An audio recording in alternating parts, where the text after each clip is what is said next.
So good afternoon, everybody, and thank you for joining us today. For those of you who don't know me, I'm Karen Meakin. I'm COO at ScotlandIS, the membership and cluster management organisation for Scotland's digital tech sector.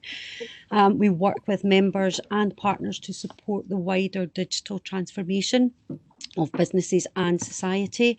The technologies underpins modern business and is critical to Scotland's economic success. So we work closely with Scottish Government, Highlands and Islands Enterprise, Scottish Enterprise and SDS to continue to underline the importance of the digital technologies industry in the Scottish economy. Today we will be discussing data transfers and the governance surrounding them and the practical steps that you need to take to ensure that your organisation is in the best shape possible following recent judgments and our upcoming exit from the European Union. This clearly is not my area of expertise, so I would like to hand over to David Goodbrand, please, who will kick off our session. Thank you. Thanks, Karen. Hi, I'm David Goodbrand. I'm a partner in the Technology and Commercial Division of Burness Paull. I also head up the data privacy practice here. So a really warm welcome to this pre-Christmas session where we're hopefully spreading some Christmas data privacy cheer, balanced with some pre-planning for your January data detox. So we'll be focusing on some of the key issues, as Karen was saying, in terms of data privacy issues for businesses and organisations. And I think from a data privacy lawyer's perspective, it does feel as though we're receiving numerous data privacy gifts at the moment, a bit like an advent calendar with a daily surprise behind every door, or draft paper from the European Commission and the European Data Protection Board. So it's never been more relevant. So what are the big issues in DP land, data protection land, that we're going to look at today? Well, for the purposes of our Christmas tale, the start must be something like, once upon a time last summer, we had the Schrems II judgment. So we'll start there. What does it mean for your business? We'll also look at the European Data Protection Board's Supplementary Measures recommendations for data transfers. Next is the FCCs, which sadly does not stand for Santa Claus's Christmas, but instead means the standard contractual clauses, which have recently been published and overhauled. And Murray is going to shine a light on them for us. Next in the journey, we'll speak about some AI issues. As let's face it, this time of year we all need some cutting edge tech for Christmas, and Callum will be on hand to tell you what you need to know there. And after the Christmas celebrations are over, as been alluded to earlier, we will sober up on the 1st of January with Brexit. So we'll look at our data practices Brexit ready. So loads to get through, and we'll throw in a few Christmas crackers in terms of practical steps and top tips as we're going through this. We are on hand to answer all of your Christmas data wish list questions. So you'll probably see there's a chat function in WebEx. So please feel free to ask your questions and we will try our best to answer those at the end of the session. A little reminder that the session is being recorded, so you can listen again at your leisure. And a final bit of housekeeping, if you can keep yourself on mute, that would be brilliant. So, first of all, on our data journey, let's start by looking at the Schrems II case and consider what it means for our businesses. So the Schrems II case began when Max Schrems, an Austrian privacy advocate, took a claim against, brought a case against to challenge the Facebook data transfers to the US. And there's been a couple of cases. The second one was in the summer.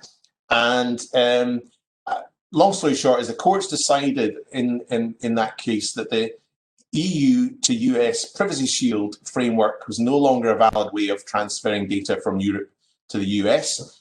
But it also made some really interesting recommendations and comments about the use of the SCCs, the standard contractual clauses, which are still a valid way of transferring data.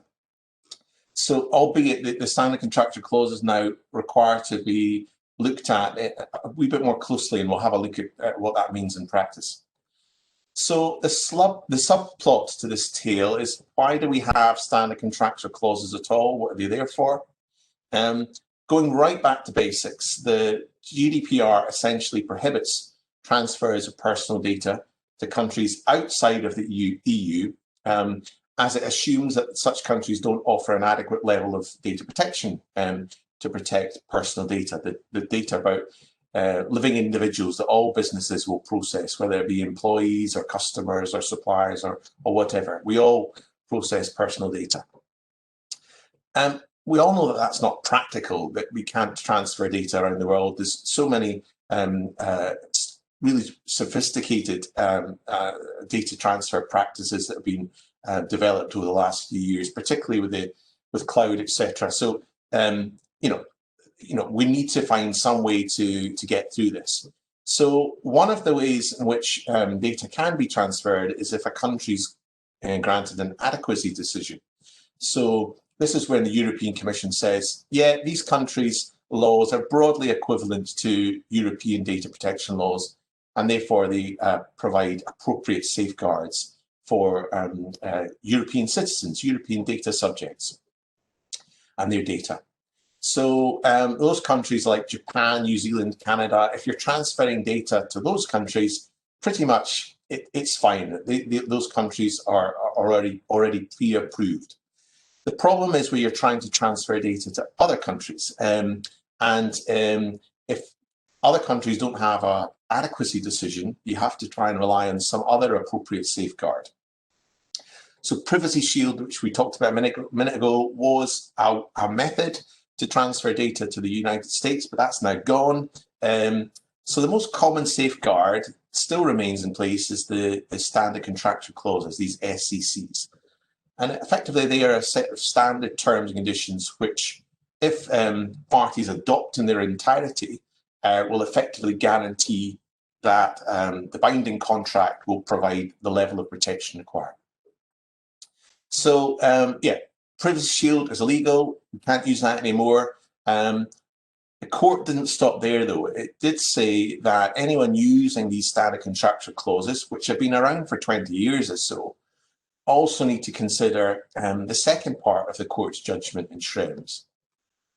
And that was effectively saying that if you use these standard contractual clauses as your safeguard mechanism, your get out of jail free card to transfer data to other countries, you also now need to assess these data transfers on a case-by-case and a country-by-country basis to determine whether the laws of these recipient countries where the data is being transferred or exported will adequately protect individuals' privacy rights.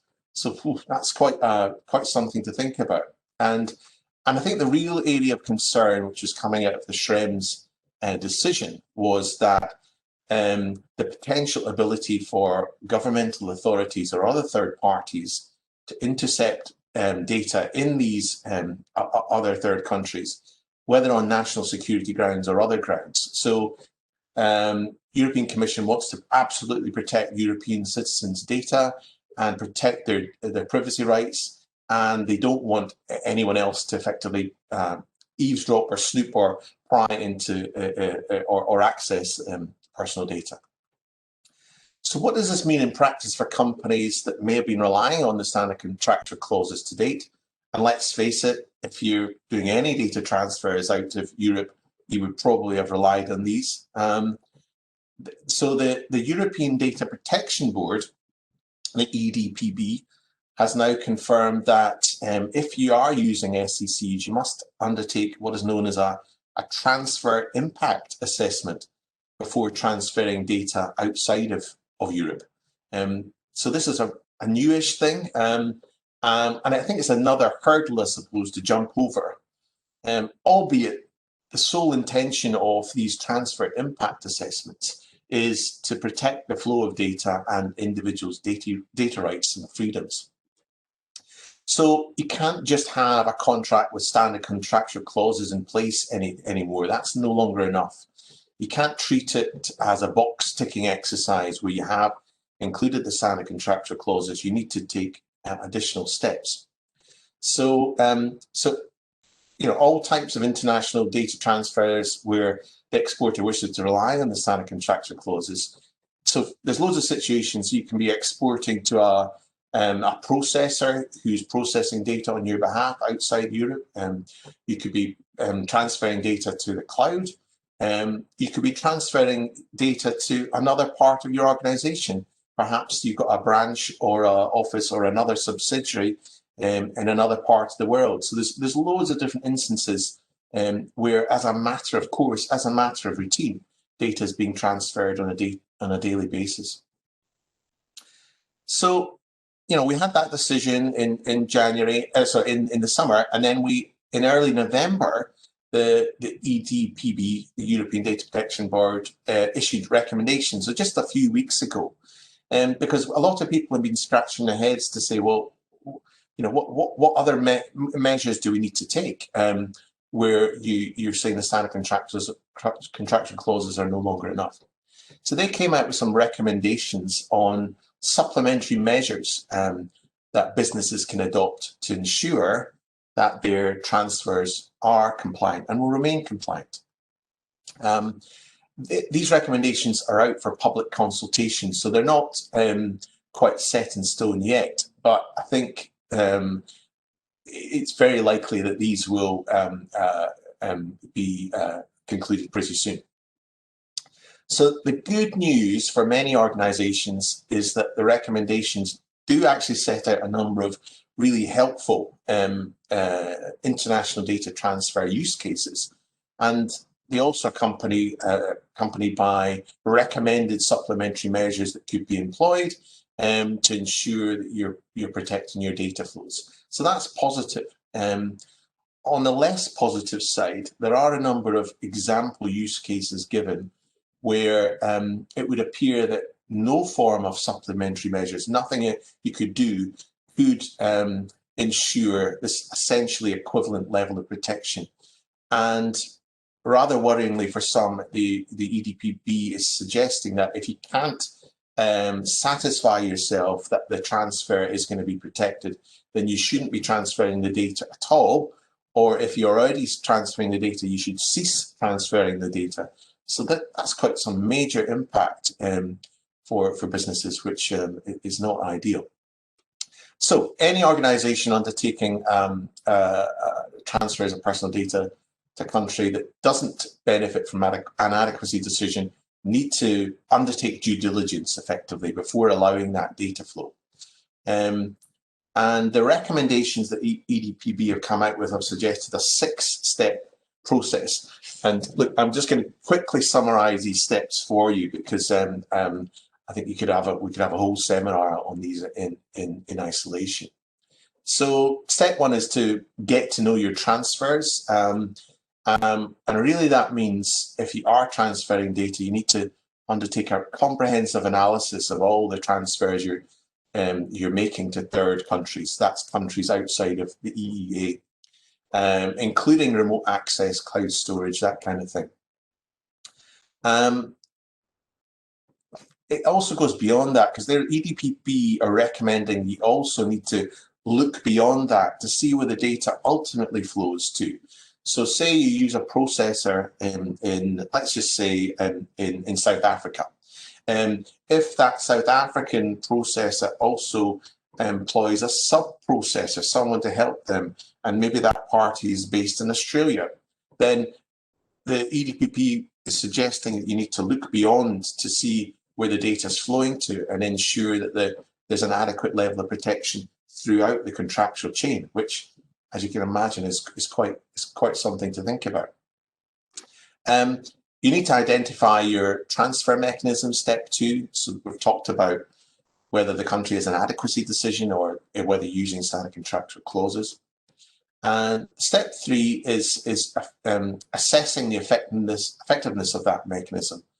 So this is another quite a difficult thing where effectively individual businesses are now being asked to make an assessment of the local laws in the countries where the data is being transferred to understand if there are any concerns about data privacy in those countries.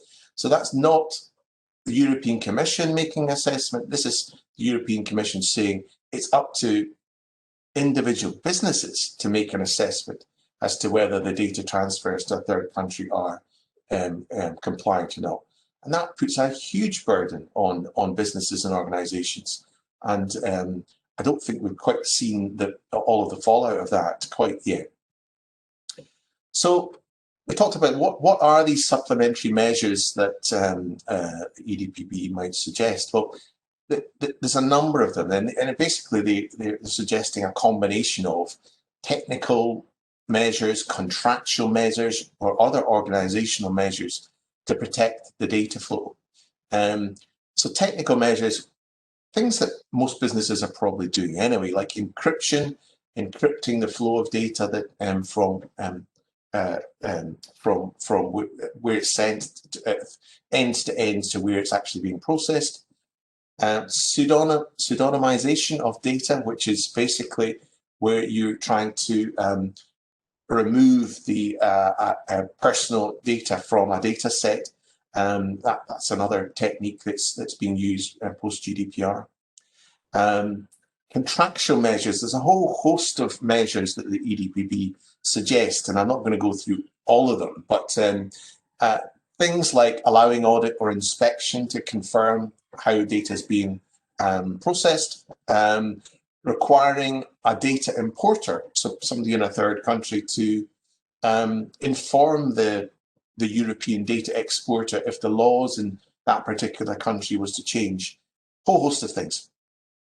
And there's also organizational measures as well that are being suggested to be taken, such as looking at updating your policies in a bit more of a granular detail, really looking at your reporting requirements and record keeping to make sure you've got proper recorded notes of all of your decisions about your data transfers, why you've made them, what steps you've taken to protect the flow, etc.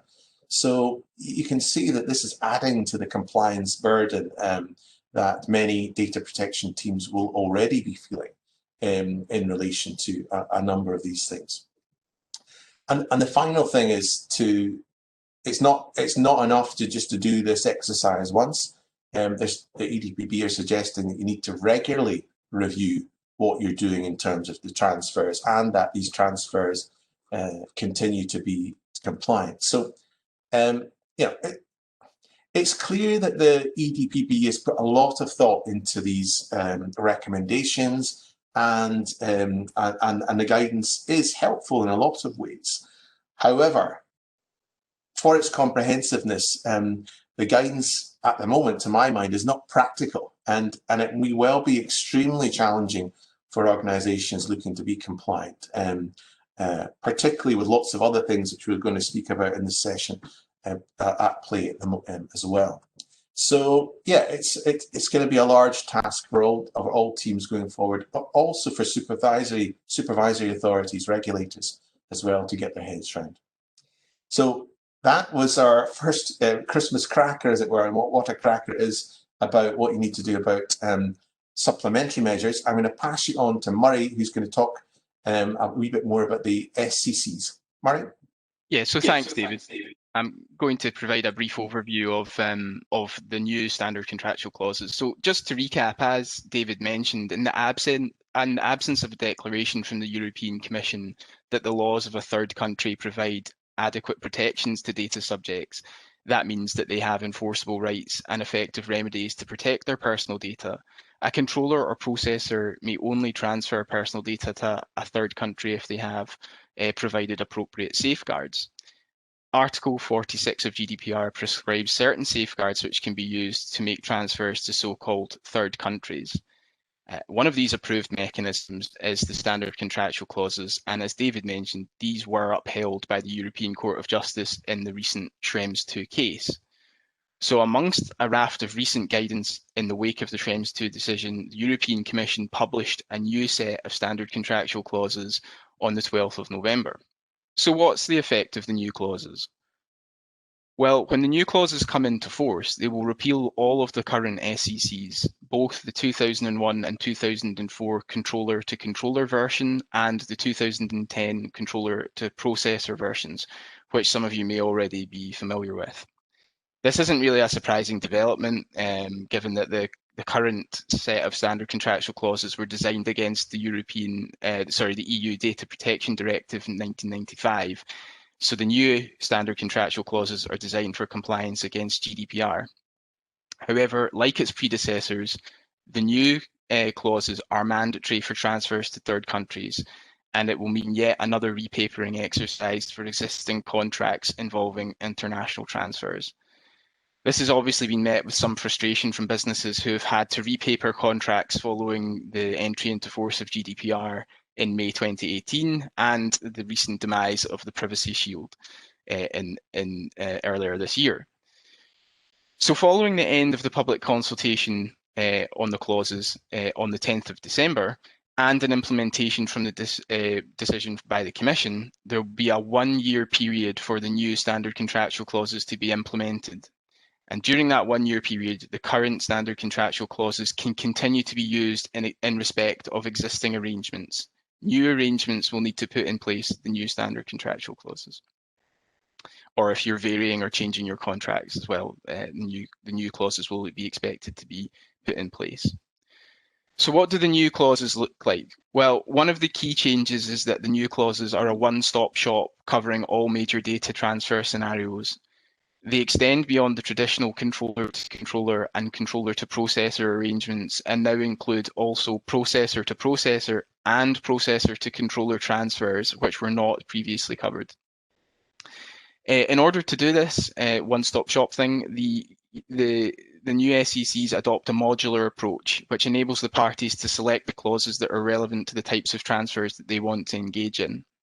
It's also the clauses also expressly state that they can be used by parties who are not established in the EU. As a result, the clauses look very different to the current set, and it's going to take some time for everyone to get used to the modular layout.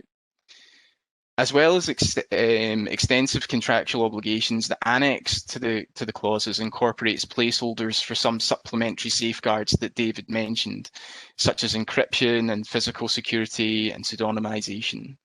Therefore, the European Data Protection Board's recommendations on supplementary measures will need to be considered in parallel with the standard contractual clauses. There are, however, some key issues with the new draft clauses. As the new standard contractual clauses also cover controllers to processor transfers, they inevitably cover many of the same obligations that are set out in GDPR.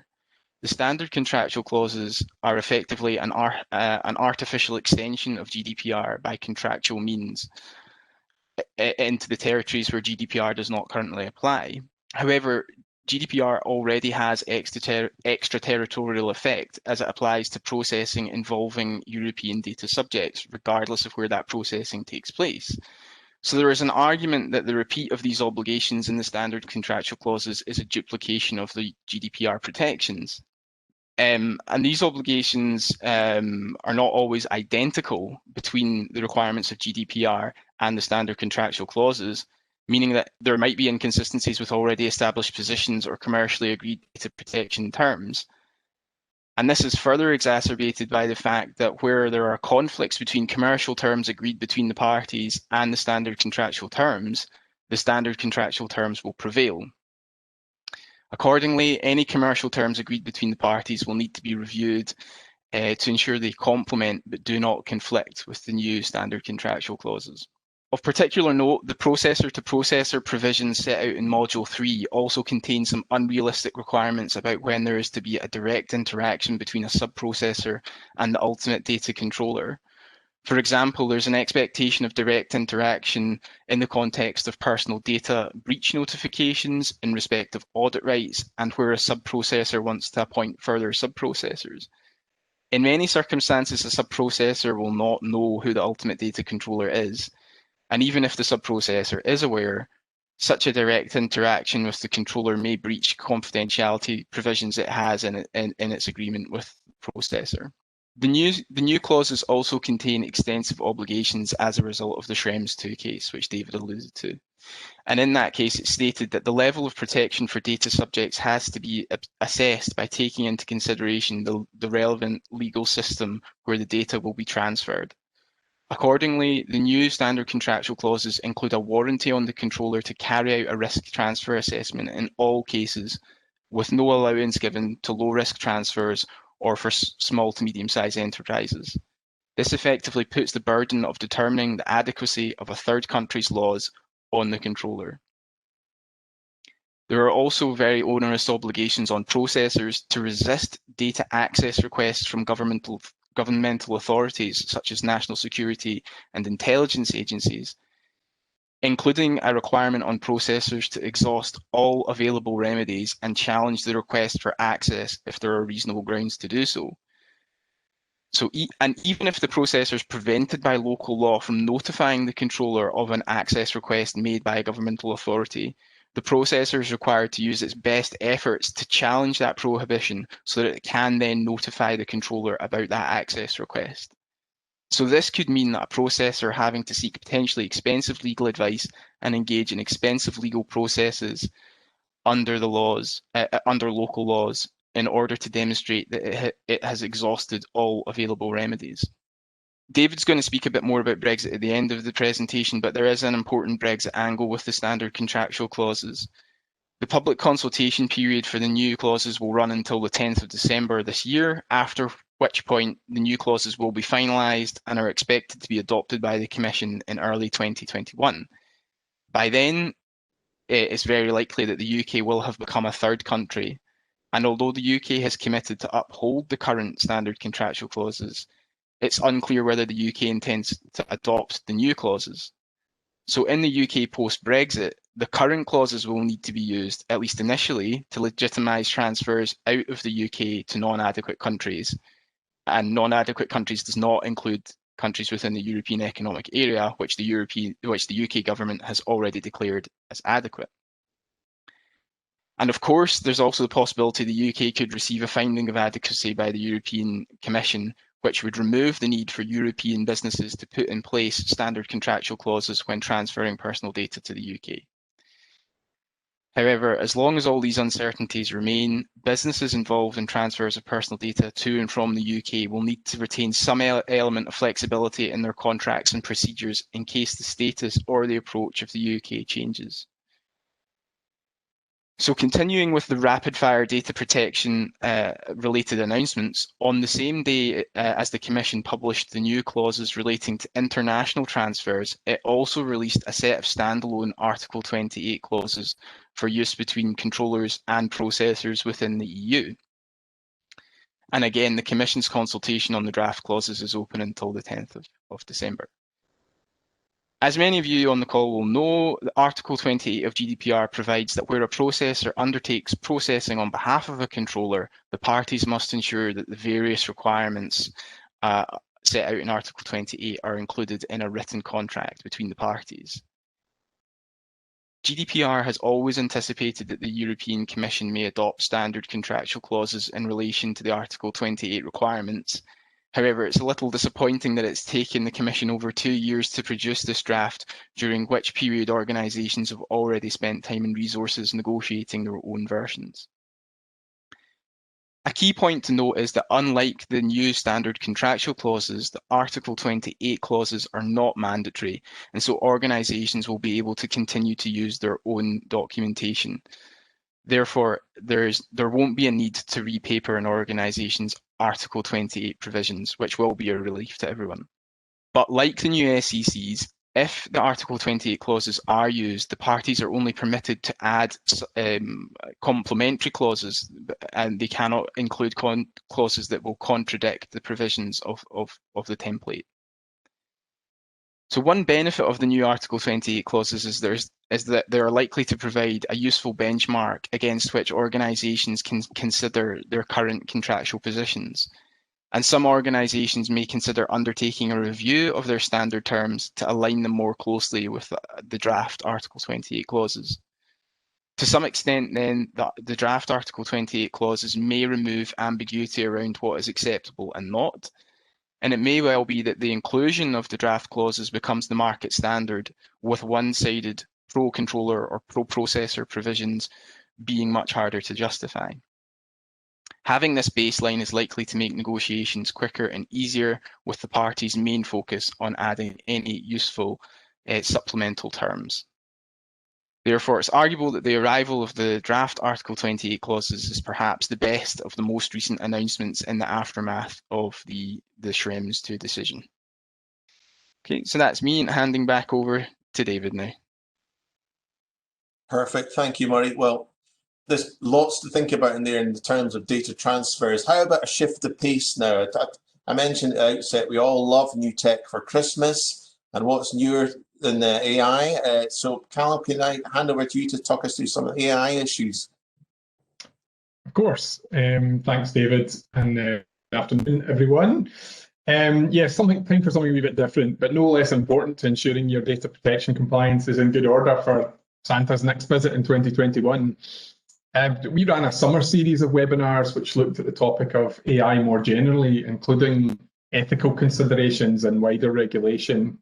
There have been some interesting developments in this field since, including various EU reports on liability and intellectual property aspects, calls from the European Parliament at the start of last month for an overarching AI regulation, and proposals for an Accountability of Algorithms Act in the aftermath of the recent UK exams fiasco. However, in this section of the webinar, I want to look a wee bit more closely at the data protection aspects of AI and how the landscape is evolving. There is some overlap with the wider regulation and ethics. Elizabeth Denham, who, as you know, is the UK Information Commissioner, has stated that ethics is at the root of privacy and is the future of data protection. If you cast your minds back, the AI story for the ICO began in earnest with some initial guidance published back in 2014 and updated in 2017, catchily entitled Big Data, AI, ML, as in machine learning, and data protection. In that guidance, the ICO made 6 recommendations consistent with GDPR in respect of projects involving use of AI or ML technologies. And essentially those boiled down to considering anonymization where possible. Does it need to be personally identifiable information? Use of digestible privacy notices to ensure transparency, conducting appropriate data privacy impact assessments to identify and mitigate privacy risks in advance, embedding privacy by design in AI solutions and projects from the outset, developing and adhering to ethical principles, a set of tools and principles which will be a reference point, a kind of moral compass for the project or for the organisation throughout AI projects, and ensuring auditable algorithms, employing internal and external audits to check for bias and errors. And the ICO has been closely monitoring developments in artificial intelligence since, and indeed enabling good practice in AI was identified as one of the key priorities for data protection during COVID-19 and beyond in Elizabeth Denham's blog in May 2020. Also in May 2020 came guidance from the ICO and the Alan Turing Institute entitled Explaining Decisions Made with AI, which aimed to, and I quote, give organisations practical advice to help them explain the processes, services and decisions delivered or assisted by AI to the individuals affected by them. And this was then followed by the Deputy Commissioner Simon McDougall's blog on the 30th of July 2020, which announced new ICO guidance on AI and data protection more generally, which was designed to be complementary to the existing guidance from the ICO that I've mentioned previously. And in that blog, Mr. McDougall writes, again quoting, AI offers opportunities that could bring marked improvements for society, but shifting the processing of personal data to these complex and sometimes opaque systems comes with inherent risks. And the new guidance seeks to tackle those risks head on by clarifying how you can assess risks to rights and freedoms that AI can pose from a data protection perspective, and the appropriate measures you can implement to mitigate them. It contains recommendations on good practice for organisational and technical measures to mitigate the risks, and how retrofitting compliance rarely works. And I haven't had a chance yet to compare the guidance to the EDPB Supplementary Measures guidance, but I'd be surprised if there wasn't some overlap there. Roughly split into 4 parts parts, that guidance. Again, very briefly, part one focuses on AI-specific implications of accountability, including data protection impact assessments and mapping the AI supply chain to determine controller and processor responsibilities. Part two covers lawfulness, fairness and transparency in AI systems, which includes looking at how to mitigate potential discrimination to ensure fair processing, and establishing clear legal bases for processing at each stage of the AI development and deployment process. Part three focuses on security and data minimization, examining the new risks and challenges raised by AI in these areas, including ensuring effective tracking and managing of training data, and end-to-end security, including by separating AI systems from the wider organisational IT infrastructure where appropriate. And finally, part four covers compliance with individual rights, including ensuring that meaningful human input into decisions and for solely automated decisions, ensuring appropriate human review with training for staff as appropriate. And there's no question that there's an interaction between the guidance and GDPR itself. For example, Article 22, which is the right of data subjects not to be subject to decisions solely made on automated processing, including profiling. It's also clear, though, there's an interplay with wider GDPR principles when implementing and deploying AI technologies, in particular the principles of fairness, transparency, data minimization and accountability. And the example I gave in their summer webinar series relates to the training of AI systems using large data sets. So that might be at odds with the principles of data minimization, only using the minimum personal data necessary to achieve the end, and retention, only keeping the data for as long as necessary. And it may also be difficult to set out, set and adhere to retention limits if AI requires historic data to function properly. So thinking all of that through and making sure it's captured in privacy assessments. So ultimately, when it comes to embedding privacy in AI systems, the best advice at the moment is to follow up-to-date ICO, UK government and EU guidance, and to take advice if you're unsure about anything. I should emphasise at the moment that this is all just guidance and not law.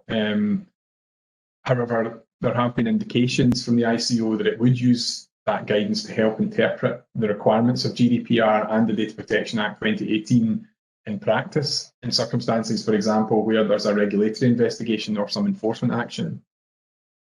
And it's also worth saying that some of the guidance is actually likely to be very helpful when designing and implementing AI projects. And one example of that is the EU Commission's assessment list for trustworthy AI, which is an extremely useful and voluntary checklist to ensure compliance with fundamental rights, including privacy.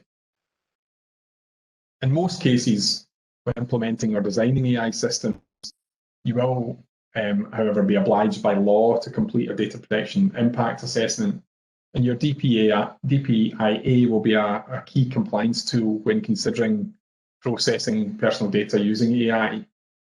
It will ensure you're thinking about the issues and risks in advance, which in turn will help you to design and build compliant systems from the outset, and to implement and effectively audit third-party systems. And the DPIA will be a crucial piece of evidence of this thought process for the purposes of the wider GDPR accountability framework. And the other piece of advice I would give at the moment is to be mindful of enhanced individual rights for data subjects under GDPR and how they might particularly relate to AI systems. So by that I mean rights of information, access, rectification, erasure, restriction of processing and data portability. These can all be exercised by individuals at various stages in the life cycle of AI systems, from gathering and using training data through to the predictions made during the deployment and the results of those predictions. And we've seen some controversies surrounding things like face recognition and so on, and from that perspective, and some exercise of individual rights. And it goes without saying, particular care should be taken with any processing of so-called special categories of personal data under Article 9 of GDPR, such as health-related or biometric data or location data. So lots to think about for any AI and ML projects in the pipeline for 2021. At this point, I'll hand back to David with a final Christmas gift on everyone's favourite subject of the moment, Brexit. Thanks, Callum. I think I'll think again about that new tech in light of all you've just told us about AI. But anyway, yeah, Brexit. It's hard to believe that in less than a month's time, it'll be the end of the transition period, and we move into the brave new world. So I think it's important to assess the impact, if any, from a data processing perspective on your businesses. And from my mind, there's 3 points I think it's relevant to discuss in relation to Brexit before we draw the conversation to a close. But we have a look at some of the questions that have come in, and thank you very much for the questions that have come in so far. If you have any other questions, please feel free to put them in the chat box, and we'll see if we can get to them in a few minutes. So the 3 areas we want to look at is what laws apply. Transfers, we've talked about transfers quite a bit. We'll catch up on some aspects of that, and also what practical steps you should be taking now in preparation for 1st Jan. So the first question we get asked a lot is, will the GDPR still apply? And I think there's some questioners that are secretly hoping that they're not going to be hearing anything about GDPR at all going forward. Sadly to say that is not likely to happen. As with the word Brexit, I think we're likely to be hearing continued references to GDPR and indeed Brexit for many more years to come. However, what's happening? Substantially the same requirements will apply in the UK, but a UK version of GDPR, UK GDPR, will replace the existing European GDPR from 1st January within the UK. So UK GDPR will effectively apply and regulate the processing of personal data if your business is located in the UK, and if you offer goods and services to or monitor the behaviour of individuals in the UK. So for the majority of UK businesses that only do stuff in the UK, you're probably looking at UK GDPR. For the EU GDPR may also continue to apply if you have branches or offices within Europe, or if you offer goods or services to or monitor the behaviour of individuals within Europe. So if you have offices both in the UK and Europe, or you offer goods and services to both UK and European citizens, you will need to comply with these 2 separate data protection regimes. And from 1st of January, most businesses are unlikely to see much differences between the 2 regimes, because UK law is 100% based on the European GDPR as we know it just now. But that doesn't mean you should rest on your laurels. There are some issues. So one practical consequence for businesses operating cross borders is that if you're subject to European GDPR, then the UK Information Commissioner's Office, the UK ICO, will no longer have authority to deal with European data privacy compliance.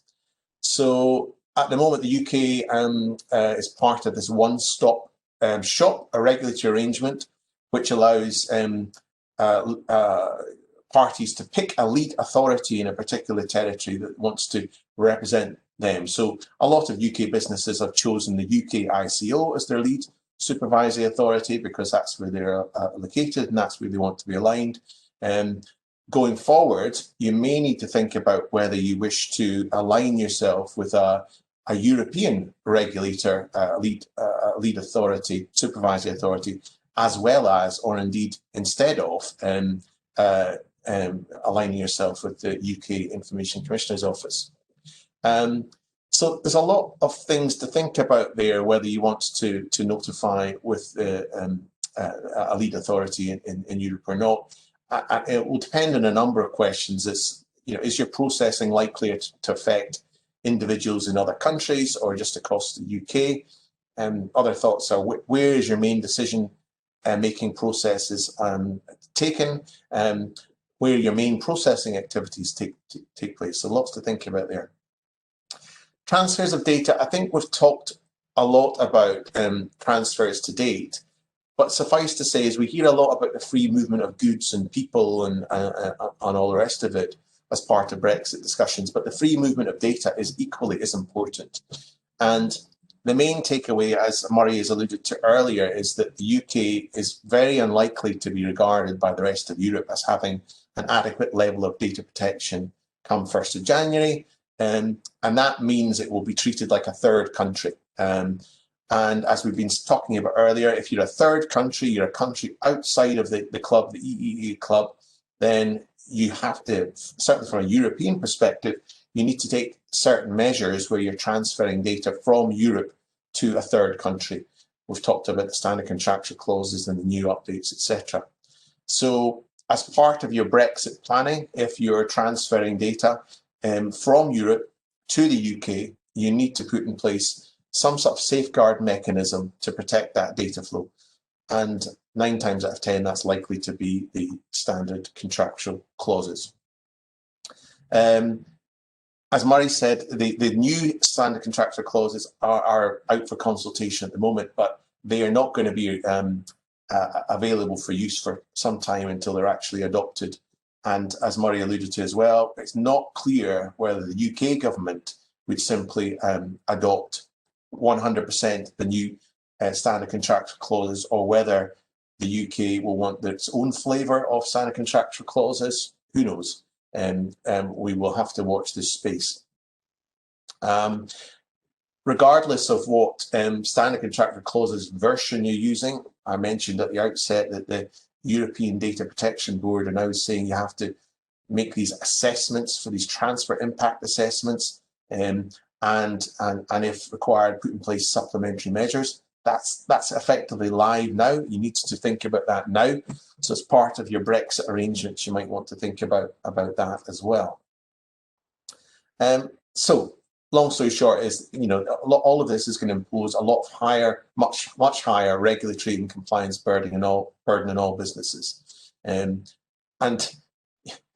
I suppose if you're in Europe, you've got all these other things we've talked about to think about. But in the UK with Brexit, we've got that added complication, which may mean a lot of repapering is being done or needs to be done to bring everything in line.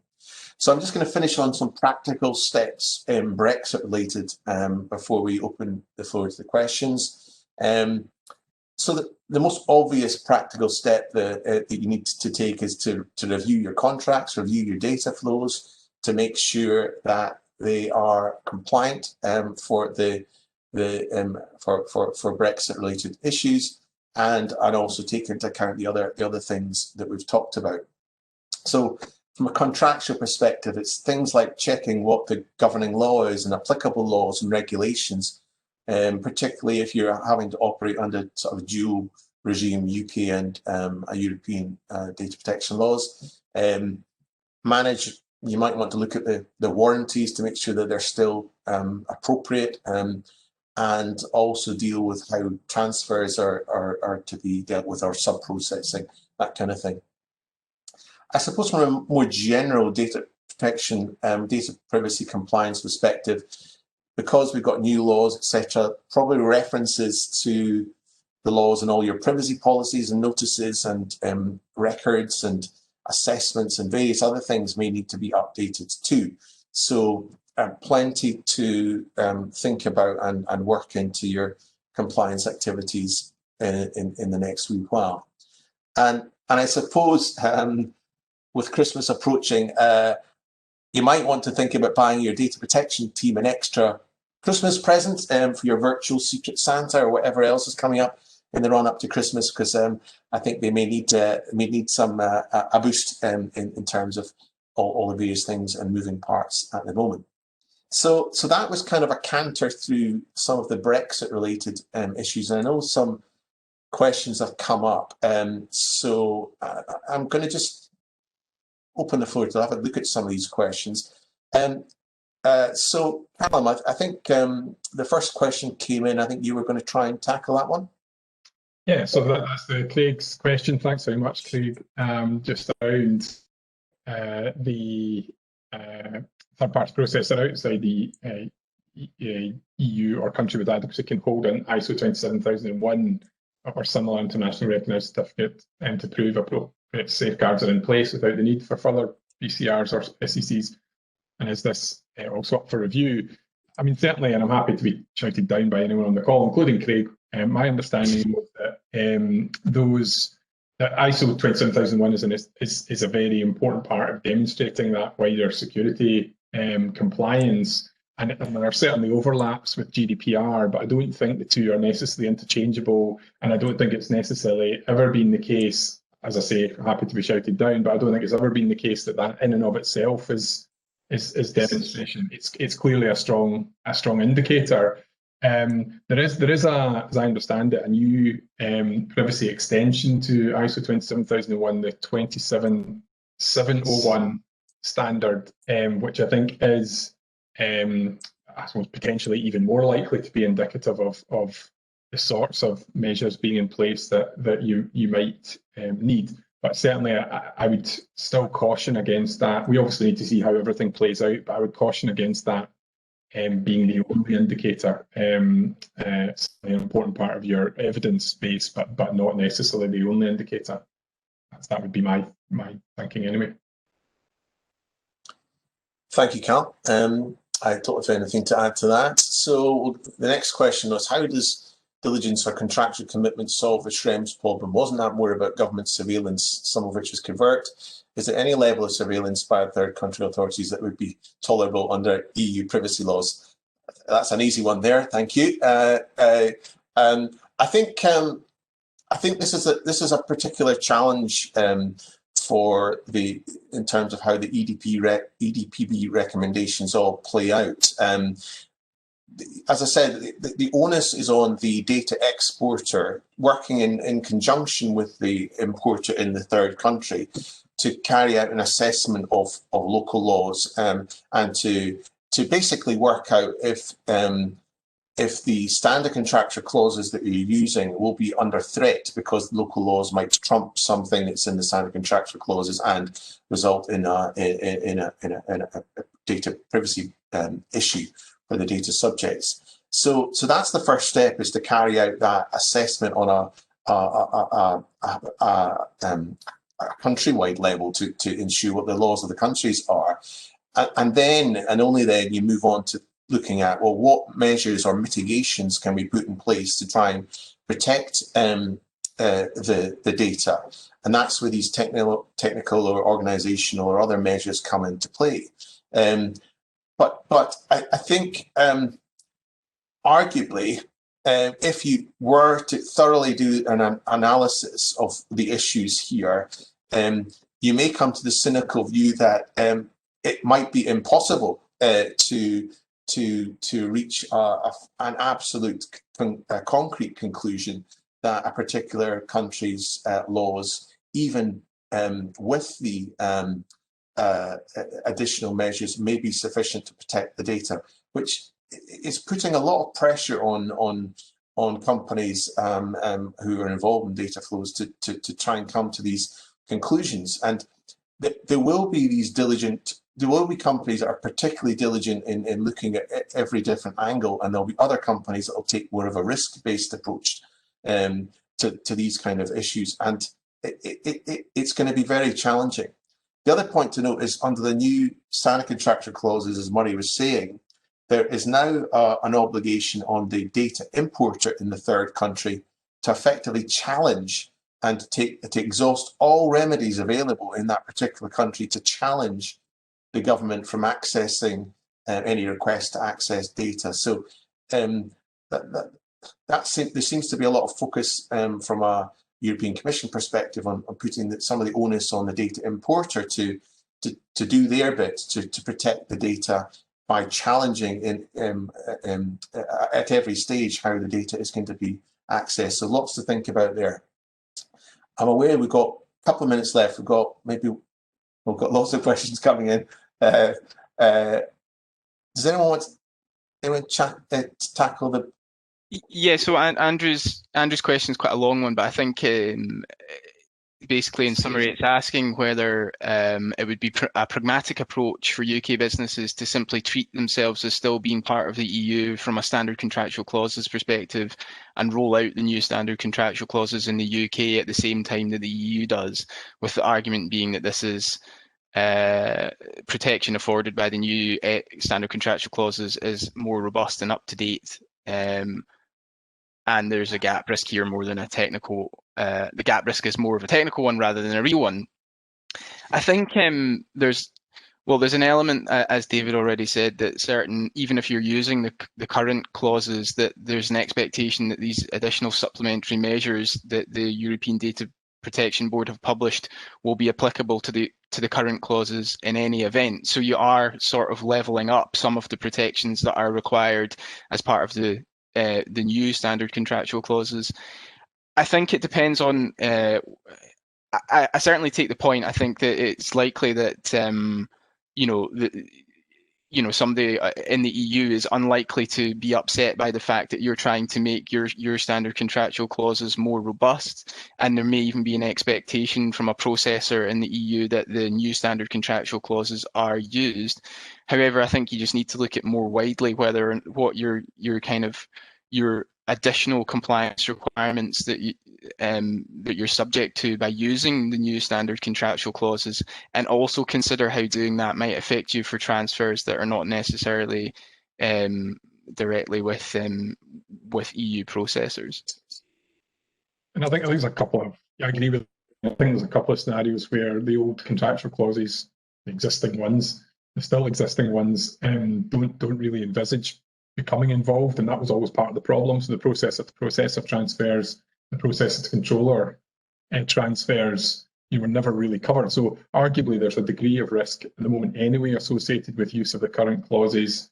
I could see the benefit if one was taking a risk-based approach in deploying the new clauses right across the piece, provided, as Murray says, that you're backing it up with process and diligence around the regimes in those third countries.